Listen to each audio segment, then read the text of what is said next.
November 1944. European winter. A fortress that had never fallen in 1,600 years stands defiant in the fog.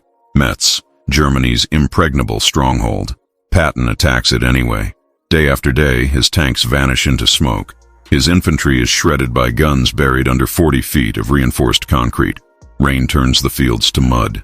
The Moselle floods. Ammo runs low. For the first time since Normandy, Patton's advance stops. When reports reach London, Winston Churchill delivers a brutal verdict, a line that stuns even his generals. If Patton breaks Metz, he breaks the spine of the German army. 3 weeks later, Patton does the impossible, capturing 50,000 German soldiers and taking the fortress the Kaiser, Napoleon, and the Romans all failed to hold. This is what Churchill really said when America's most aggressive commander took on Germany's strongest fortress and won. September 1944. Lieutenant General George Smith Patton Jr.'s 3rd United States Army had been unstoppable since breaking out from Normandy in August. In just 4 weeks, his forces covered over 400 miles, liberated vast territories, and shattered every German defensive position they encountered. Speed, aggression, and audacity had made Patton legendary. Then he reached Metz. The fortress city sat on the Moselle River in eastern France, technically French territory, but built and fortified by Germans after conquering it in 1870. For 1,600 years, Metz had never fallen to direct assault. The Romans fortified it. Medieval armies besieged it unsuccessfully. Napoleon captured it only through treachery, not force. And in 1870, after defeating France, Germany transformed Metz into the most heavily fortified position in Western Europe. Between 1870 and 1916, German military engineers constructed 43 interconnected forts in concentric rings around Metz. These weren't medieval castles.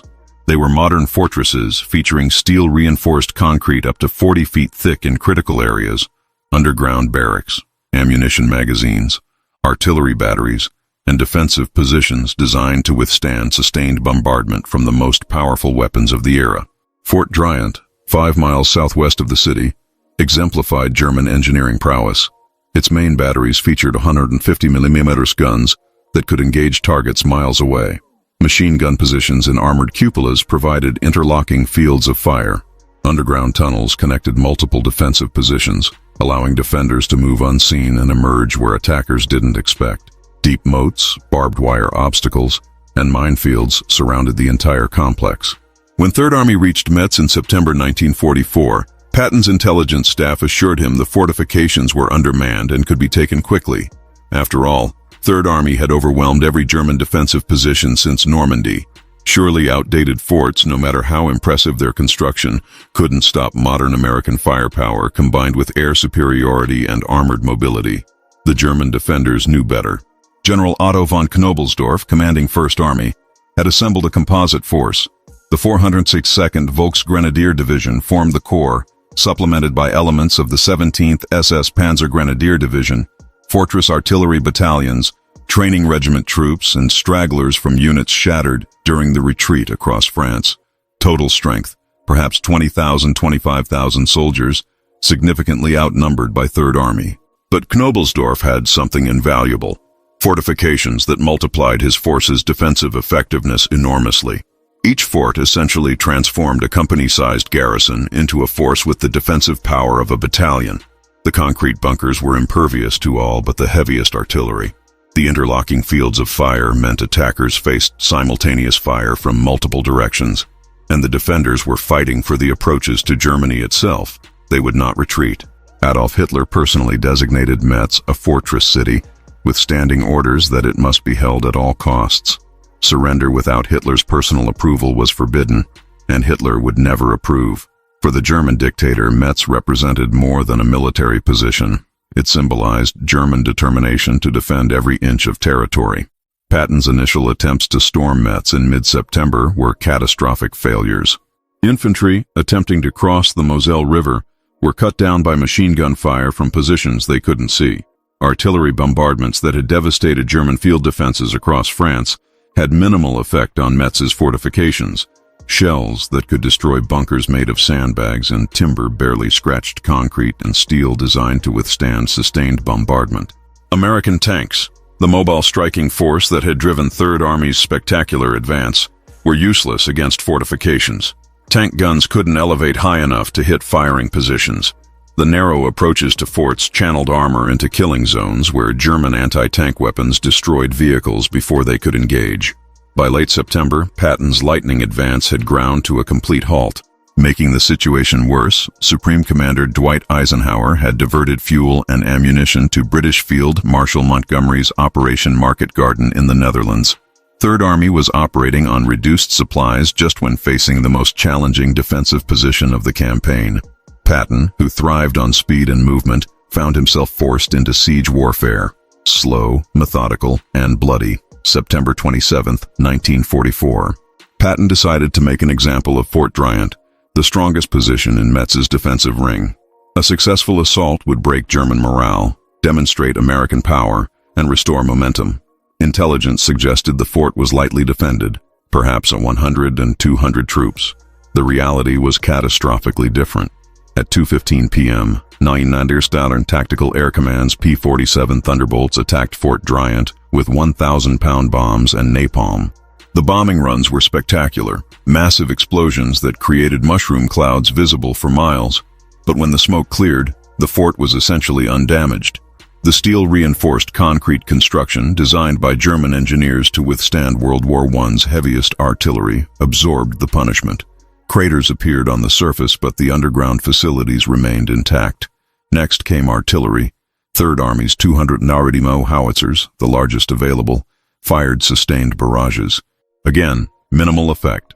The shells that could demolish buildings and destroy field fortifications barely scratched Fort Driant's construction.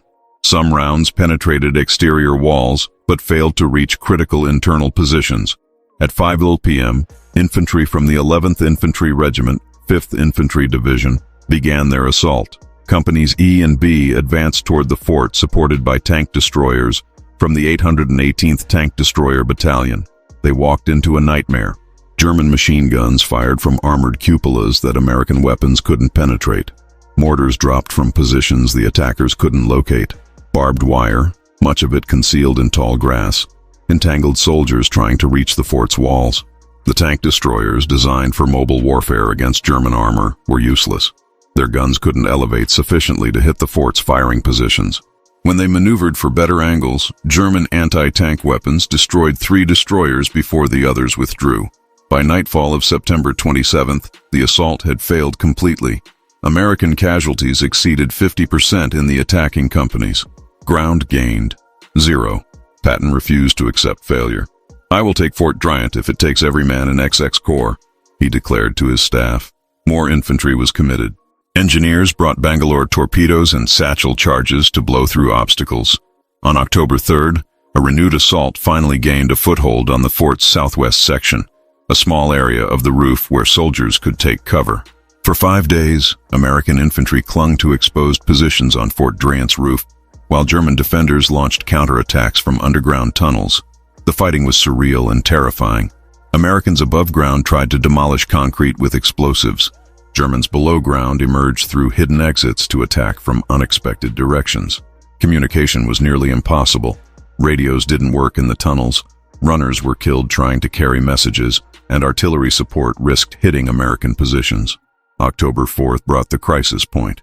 Captain Jack Jerry, commanding the company at the deepest American penetration, sent a runner with a devastating message. "The situation is critical.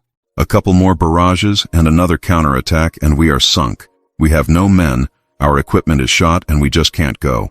The message reached headquarters and confirmed what field commanders already knew. Fort Driant could not be taken by direct assault with available forces and tactics. Making matters worse, neighboring German forts began directing artillery fire onto American positions at Fort Driant. The interconnected nature of Metz's defenses meant that assaulting one fort brought fire from multiple others. American soldiers found themselves caught between German defenders emerging from tunnels below and artillery shells falling from surrounding positions. On October 9th, Patton convened his corps and division commanders. The discussion was brutally honest. Over 500 American soldiers, killed, wounded, and missing, had been sacrificed at Fort Driant for no gain. General Leroy Irwin, commanding 5th Infantry Division, reported his regiments were becoming combat ineffective from casualties and battle fatigue. Other operations around Metz showed more promise than continuing the Fort Driant assault. Patton made the hardest decision a commander can make. He ordered the attack abandoned. October 12-13, American forces withdrew from Fort Driant under cover of darkness, destroying what they couldn't evacuate. Engineers detonated 6,000 pounds of explosives to demolish positions and equipment. The withdrawal was complete by dawn. The failure shocked Third Army to its core. They had been unstoppable since Normandy. Now a single fort, one position among dozens, had stopped them for over 2 weeks. October 1944. As Third Army bled before Metz's fortifications, reports reached London detailing the unprecedented resistance. British Prime Minister Winston Spencer Churchill, who had been fighting Germany since 1939, studied the situation with the insight of someone who understood both German capabilities and the stakes of the Metz battle. Churchill's military instincts were legendary.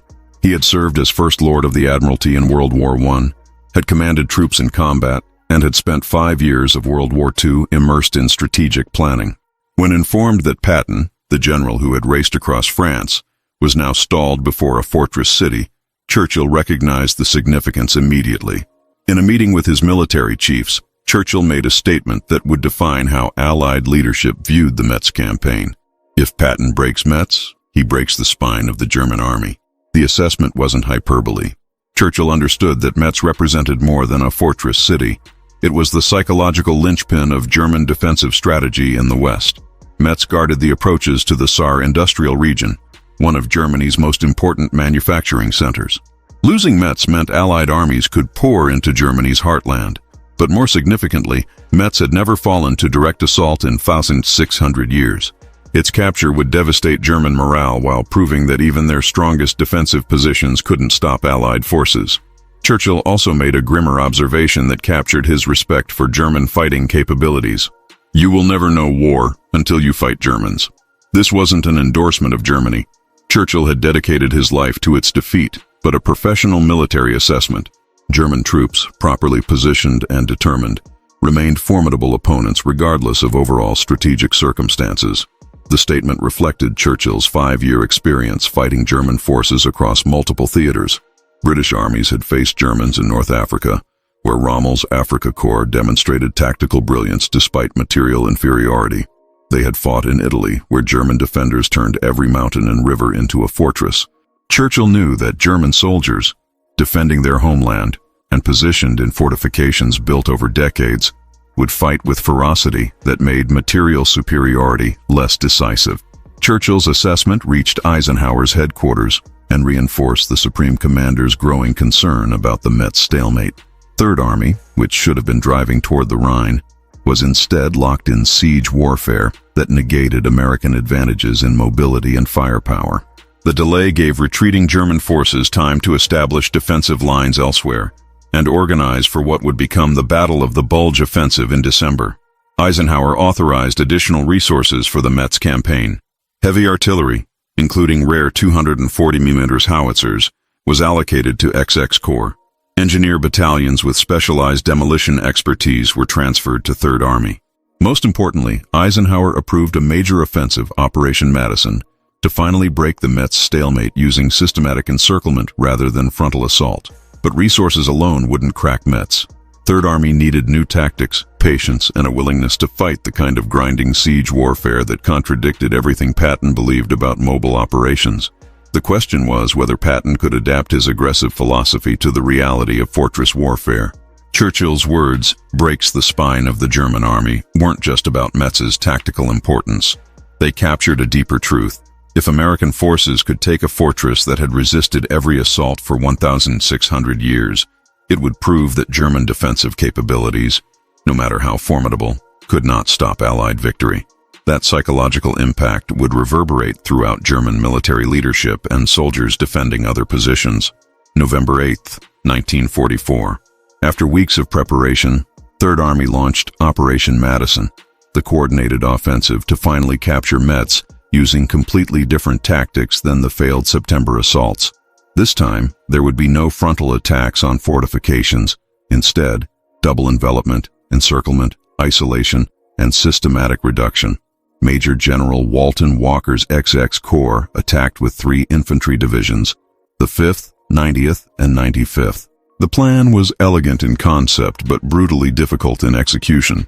American forces would bypass major fortifications, cut supply routes into Metz, isolate German garrisons, and force surrender through starvation and ammunition exhaustion rather than direct assault.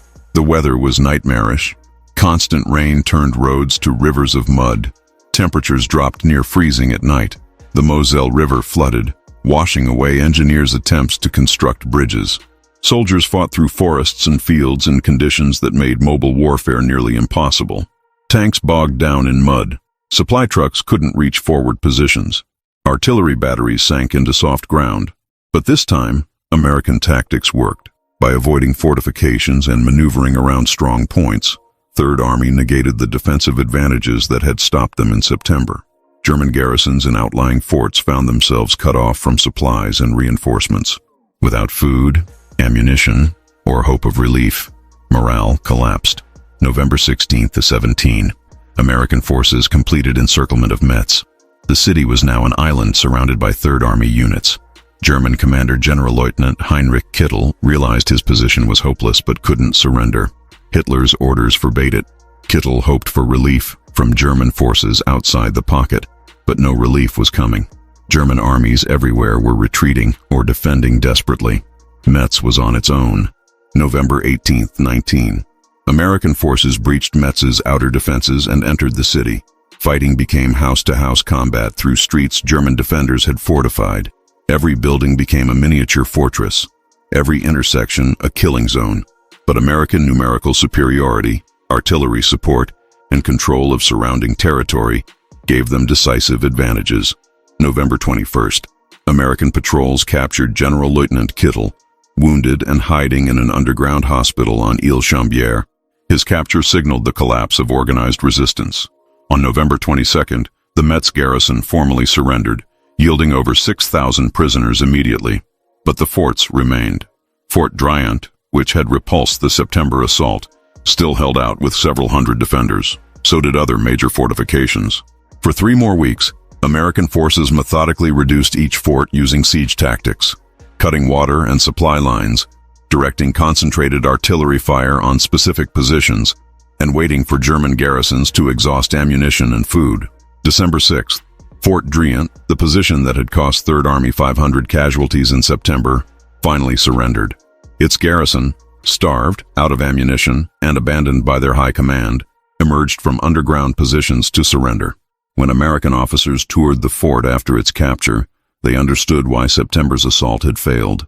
The fortifications were even more formidable than intelligence had suggested, with multiple layers of defense, hidden positions, and interlocking fields of fire that made direct assault suicidal. By mid-December, all major forts around Metz had fallen. The final accounting of German prisoners captured in the Metz fortress and the broader Lorraine campaign was staggering. Over 47,000 soldiers surrendered directly to XX Corps during the Metz operations, with additional prisoners taken by adjacent units, bringing the total Lorraine campaign captures to approximately 75,000 German soldiers. The number was significant, not just for its size, but for what it represented. These weren't rear area troops or poorly trained Volksgrenadier divisions. They included veteran units, fortress artillery specialists, and soldiers who had fought with determination and skill. Their capture removed experienced defenders from German order of battle at a time when Germany desperately needed every trained soldier. December 13, 1944. As the last German defenders at Metz surrendered, Winston Churchill received reports detailing the campaign's outcome. His prediction had proven accurate. Patton had broken Metz, and in doing so, broken something fundamental in German defensive capabilities. Churchill's response combined satisfaction with grim acknowledgement of the cost. The Americans have proven they can reduce any defensive position with sufficient determination and resources, he told his military staff. The subtext was clear. Material superiority, when properly applied, could overcome even the most formidable defenses, but at a price measured in time, casualties, and resources. The Metz campaign statistics told a sobering story. Third Army suffered approximately 29,000 casualties, killed, wounded, and missing, during the 3-month Lorraine campaign of which Metz was the centerpiece. The 5th Infantry Division alone lost over 7,000 men. Tank losses exceeded 300 vehicles. Artillery ammunition expenditure was massive. The cost of breaking the fortress that had never fallen was measured in blood and steel. But the strategic results validated the price.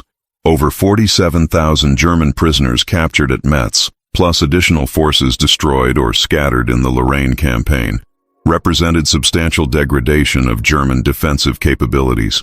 The psychological impact was equally significant. German propaganda had proclaimed Metz impregnable. Its fall demonstrated that no position, regardless of fortifications or historical precedent, could stop Allied forces. Churchill's statement breaks the spine of the German army, proved prophetic in ways beyond immediate military impact. Metz's capture opened the approaches to the Saar industrial region. It positioned Third Army for future offensives into Germany. Most importantly, it shattered the myth that properly fortified positions manned by determined defenders could indefinitely delay Allied victory. For Patton, Metz was the hardest lesson of his career. The general who thrived on speed and mobility had been forced to fight a grinding siege that contradicted every instinct. His initial attempts at rapid assault had failed catastrophically. Success came only when he adopted tactics he despised: patient encirclement, systematic reduction, and willingness to accept that some objectives required time regardless of how aggressively they were pursued. In his diary, Patton wrote, "Metz was harder than anything we faced across France. The fortifications were more formidable than we knew. The German defenders fought with skill and determination. We won through superior numbers, resources, and eventually better tactics. But it was close." Eisenhower, reflecting on the campaign, sent Patton a carefully worded message that combined congratulation with gentle critique. The capture of Metz demonstrates Third Army's capability to overcome any defensive position. It also demonstrates the importance of adapting tactics to terrain and enemy capabilities, rather than relying solely on aggressive action. British commanders, many of whom had doubted American tactical capabilities, acknowledged that Third Army had accomplished something British forces had never attempted: reducing a major fortress system while simultaneously conducting offensive operations across a wide front. Montgomery himself, never generous with praise for American operations, admitted, "The Metz campaign showed the Americans can fight sieges as well as mobile battles. They learned quickly and adapted effectively." The broader Allied command structure drew lessons from Metz that would influence operations for the remainder of the war. Fortified positions required specialized tactics, equipment, and above all, patience. Speed and aggression, while valuable in mobile warfare, were insufficient against properly prepared defenses. American forces, having learned these lessons at Metz, would apply them in future operations against German defensive lines. For Churchill, Metz vindicated his assessment of both American capabilities and German defensive tenacity. Americans had proven they could break any position with sufficient determination. Germans had proven they would fight ferociously even in hopeless situations. Both lessons shaped Churchill's understanding of how the final campaigns of the war would unfold. When Germany surrendered in May 1945, historians analyzing the war's final year consistently identified Metz as a turning point, not because it was strategically decisive in the way D-Day or Stalingrad were, but because it represented the moment when American forces proved they could overcome any defensive obstacle Germany could construct. The fortress that had never fallen in 1,600 years fell to Third Army in 3 months. Churchill's words proved true. Breaking Metz broke the spine of German defensive confidence.